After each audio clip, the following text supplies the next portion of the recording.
Hello friends, welcome back to my podcast. और करते हैं आज के पॉडकास्ट की शुरुआत। और आज हम बात करेंगे उन लोगों की जो आपसे भर भर कर दुआएं मांगते हैं कि हमारे घर में कोई बीमार है, आप दुआ कीजिए, हमारे घर में ये प्रॉब्लम है, आप दुआ कीजिए, हमारे घर में ये परेशानी आई है, आप दुआ कीजिए। लेकिन क्या वो पलट के लिए आपके लिए कभी दुआ करते हैं? आजकल इब्राहिम फैमिली में बीमारियों का दौर चल रहा है। पिछले 1 साल से मैडम अपनी बीमारी से जूझ रही हैं और वहीं अब जनाब के फादर को भी ब्रेन हैमरेज आया था, जिसके लिए पिछले 1 महीने से जमकर दुआएं मांगी जा रही हैं। लेकिन क्या ये सिर्फ दुआएं करने का काम सब्सक्राइबर और ऑडियंस का है? जिनके लिए आप दुआ कर रहे हैं, क्या उनका फ़र्ज़ नहीं बनता वो भी बदले में आपके लिए दुआ करें? जब भी ऐसा कोई पोस्ट डाला गया है, ऐसी कोई पोस्ट आई है, तो उस पर हमेशा ये बात हुई है। लोगों ने लिखा है मेरी भी माँ की तबीयत ख़राब है, मेरे फादर भी बीमार हैं, मेरे घर में भी ये परेशानी है, आप भी हमें दुआओं में याद रखिए, आप भी हमारे लिए दुआ कीजिए। लेकिन ना भाई, ना बहन, ना भाभी, किसी को भी तब होश नहीं आता। कोई भी बढ़कर ना तो ऑडियंस को अपनी संतावना देता है, ना दुआ करता है। आप बाकी कमेंट्स लाइक शेयर कर रहे हैं, लेकिन आपने ऐसे किसी भी कमेंट पर कोई भी एक्शन कभी नहीं लिया।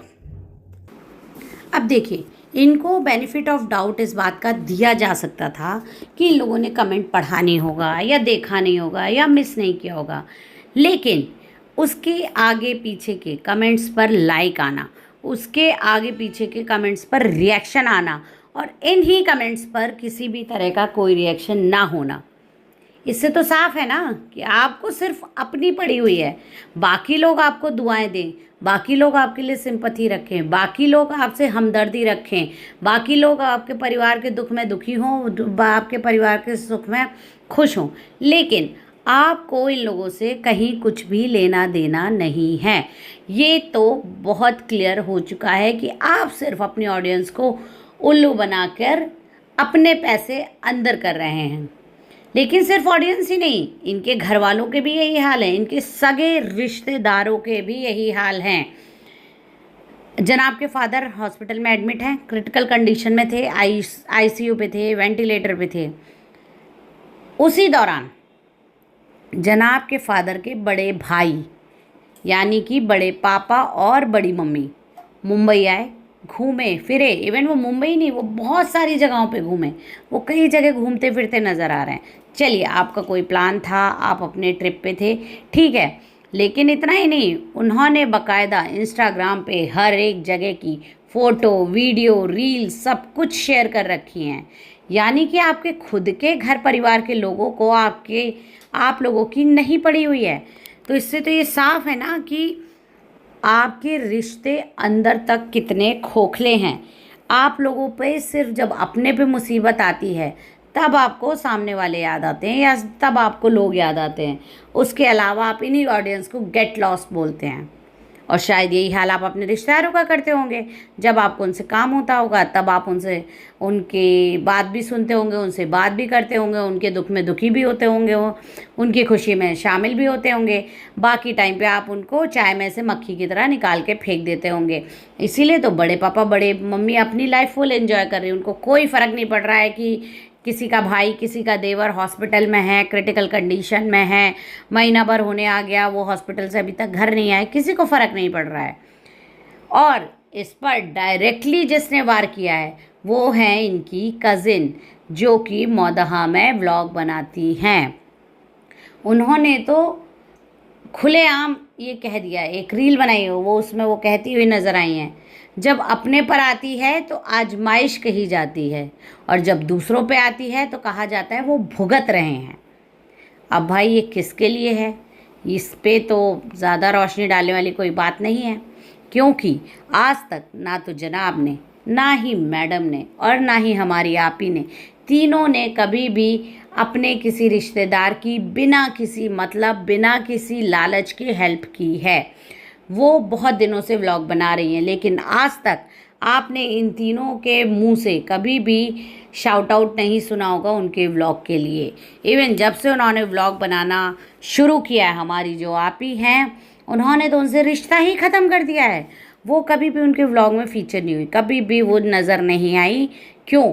क्योंकि ये पूरा परिवार चाहता ही नहीं है। वो चाहते हैं कि हमारे रिश्तेदार हमेशा गरीब ही रहें, ताकि वो हमसे दब कर रहें और वो लोग तरक्की ना कर सकें। इसी वजह से उन्होंने रिश्ते उनसे ख़त्म कर दिए। ये वही कज़िन है जो अपना व्लॉग शुरू करने से महीना भर पहले आके मुंबई में रही थी। वो और उनकी बेटी आई थी, जिन्हें जमकर आप ही ने घुमाया फिराया, टाइम स्पेंड किया, अपने व्लॉग में भर भर के दिखाया। लेकिन जैसे ही उनको पता चला कि अब वो भी इनके मुकाबले यूट्यूब के मैदान में उतर चुकी हैं, वैसे ही आप ही ने उनसे सारे रिश्ते ख़त्म कर दिए। इसके अलावा जब वो मौदहा जाती हैं तो कभी कभार ईद या किसी ऐसे टाइम पर जब वो कज़िन अपने सामने से भी आती है उनके घर पे, तब भी ना तो इन्होंने कभी उसके व्लॉग का नाम लिया, ना तो इन्होंने कभी उसकी कोई ये बात तक मेंशन नहीं की कि ये व्लॉग बनाती भी है। इवन उसके व्लॉग में भी वो कभी दिखाई नहीं दी।